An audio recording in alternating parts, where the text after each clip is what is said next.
Hello, this is Kiki. I'm back again on the breast cancer awareness month and theme. From my previous video, I promised to give a personal history about breast cancer and breast awareness and awareness about lumps. I know many young people are afraid of a diagnosis about breasts having lumps in the breast, because they always think whenever you have a lump on your breast, the doctor will say it's cancerous. It doesn't always have to be cancerous. So do not fear when you walk your hands around your breast and feel some lumps in your breast.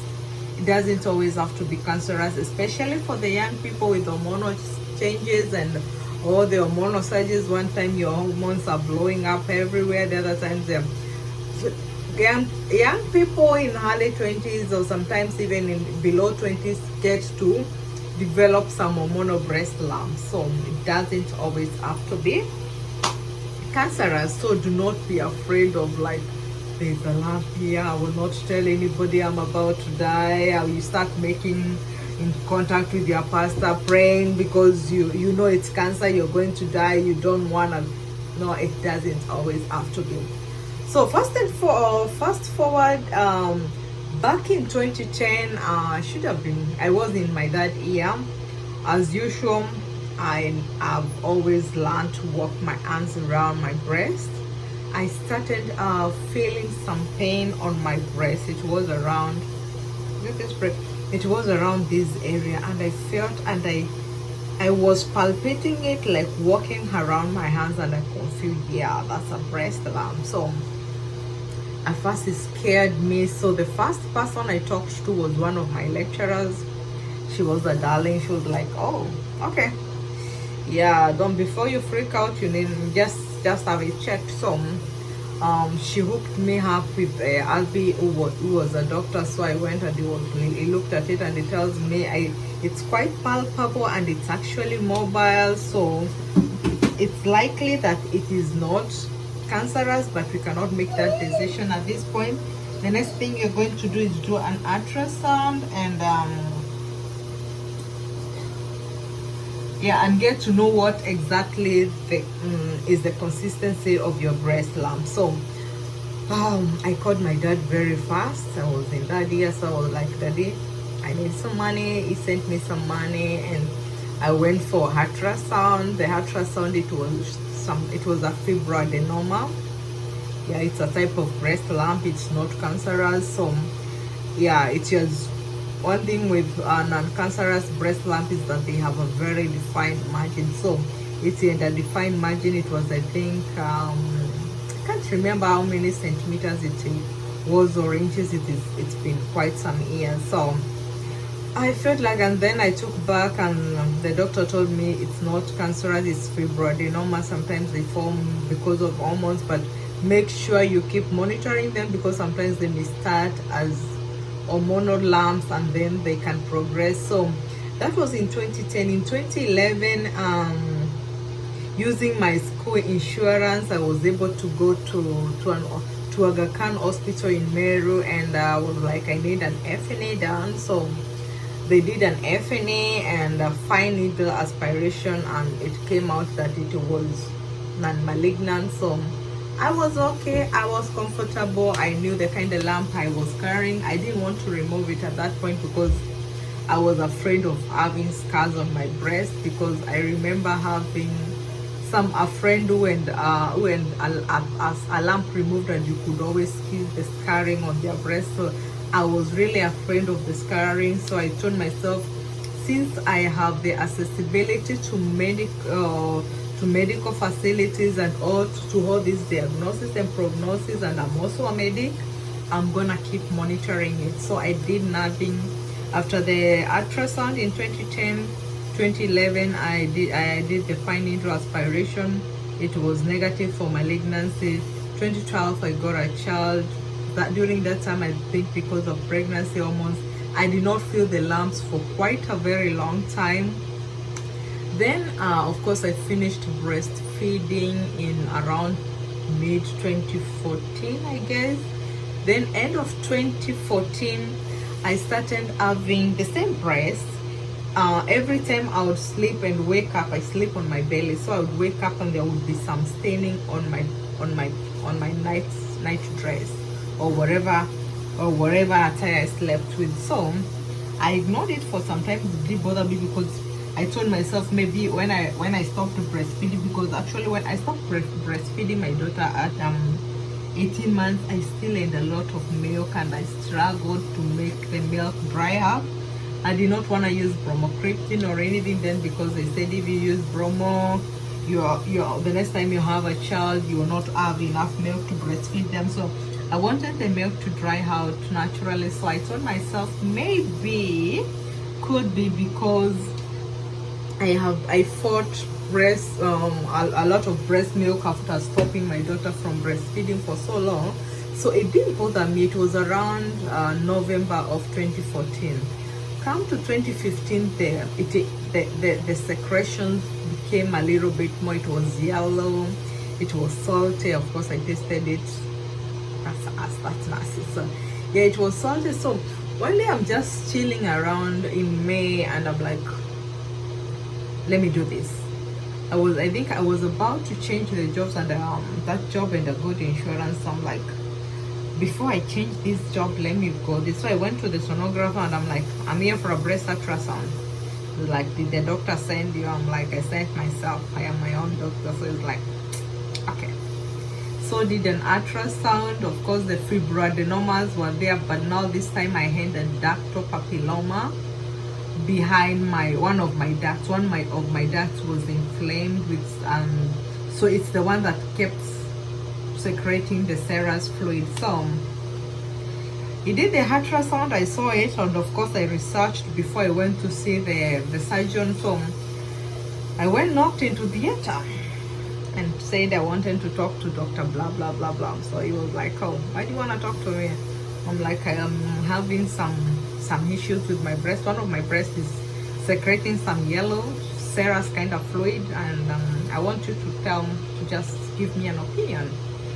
So of course he came, pressed out. I didn't know the fluid was too much at that time, so it pressed out a very, like it was gushing like breast milk. So it's like, looks like your duct is inflamed or something, so we have to check this thing out. At this time I didn't have too much to fight already. I had a kid, so I'm like, even if I get a scar on my breast, I don't mind at this time. But again, I will like, please make sure it's as cosmetic as possible. So you will like, do you want the fibroadenomas that you've been keeping for the last 5 years to be out, or you still want to keep them in? So if I'm going through anesthesia, of course it did it under local anesthesia. So I know most lumpectomies are done under some level of GA. For me it was just, so it gave me some local anesthesia. And for the fibroadenoma, at least we went through the areola margin so that I don't get a scar. So I do not have a scar. For the ductal papilloma, that is around the areola. Then the other one, we went slightly next to it, and I'm like, make sure you stitch it in such a way that I do not get a scar. And by the way, I have, the scar is very invisible. Unless I tell you, you will never notice that one. So I had my duct, by this time the fibroadenomas were 4 but clustered together, and now the ductal papilloma was 1. So we got all of them off and of course sent them for histopathology. Again, they came back again negative for malignancy, so that was another win.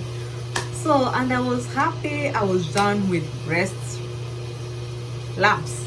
At that time I stayed for some time without breast lumps, and I was a happy girl.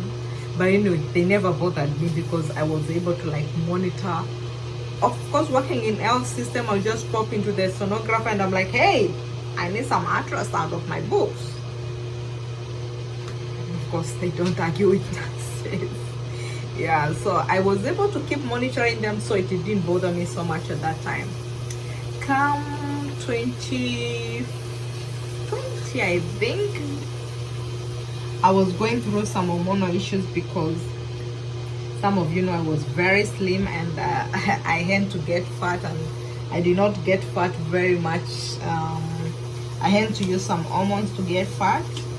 because I was very slim. So part of the hormones I used were contraceptive hormones, so they messed up my entire hormonal system. So at some point in 2020, I would feel lumps, like I touch, I can tell that's a lump, that's a breast lump, that's a breast lump, that's a breast lump. I'm like, boom, there are too many of them. Boom again, boom again. So I went to the sonographer and I'm like, I'm here for an ultrasound. So this breast and four lumps, and this breast and four lumps, they were fibrocysts. So from the ultrasound, it was just a sack filled with fluids.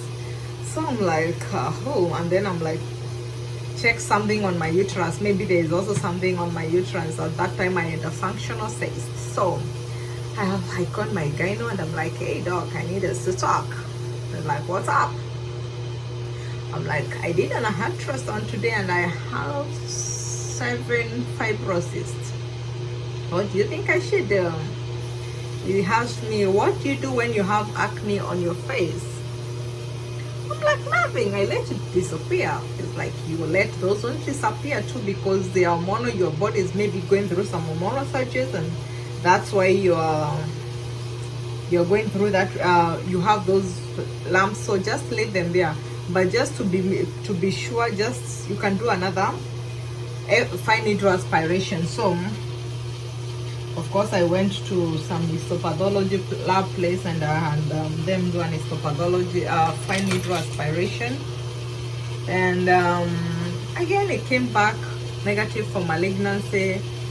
I kept them there. He told me you cannot have, those are too many to remove, and anyway, if you do not operate on your face when you have an acne, you don't operate on your breast when you have a fibrosis. So I kept them.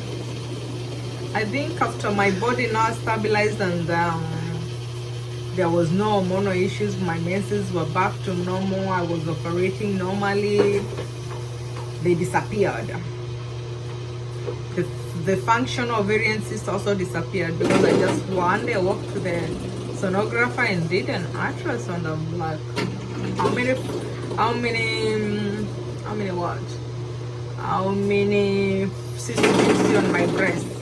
There was no cyst on my breast. I'm like, is the ovarian cyst there? It wasn't there, because it was a functional ovarian cyst, meaning it was hormonal in nature. So once the hormone stabilizes it will disappear, and yup, it will disappear. And so those are 3 times I have had.